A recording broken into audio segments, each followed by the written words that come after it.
ॐ नमः चण्डिकायै।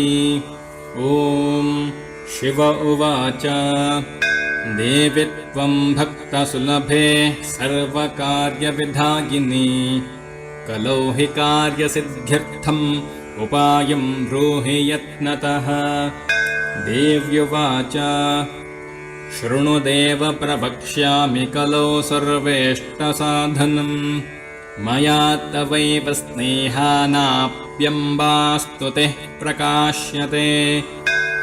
ॐ अस्य श्रीदुर्गा सप्तश्लोकी स्तोत्रमन्त्रस्य नारायणऋषिः अनुष्टुप्छन्दः श्रीमहाकाली महालक्ष्मी महासरस्वत्यो देवताः श्रीदुर्गाप्रीत्यर्थम् सप्तश्लोकी दुर्गास्तोत्रपठने विनियोगः। ॐ ज्ञानिनामपि चेतांसि देवी भगवती हि सा बलादाकृष्य मोहाय महामाया प्रयच्छति।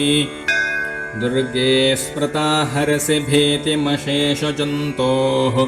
स्वस्थै स्मृता मतिमतीव शुभां ददासि।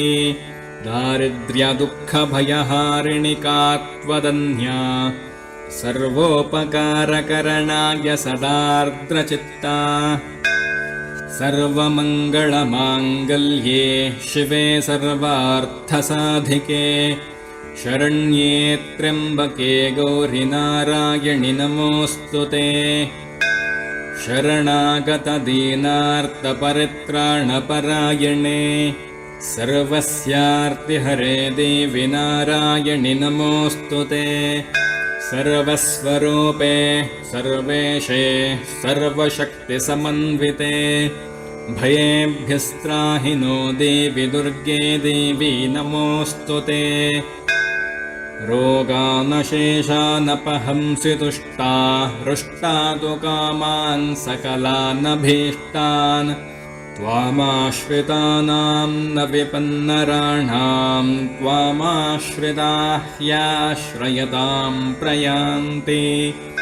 सर्वबाधाप्रशमनं त्रैलोक्यस्याखिलेश्वरी एवमेव त्वया कार्यमस्मद्वैरिविनाशनम् इति सप्तश्लोके दुर्गास्तोत्रं सम्पूर्णम्।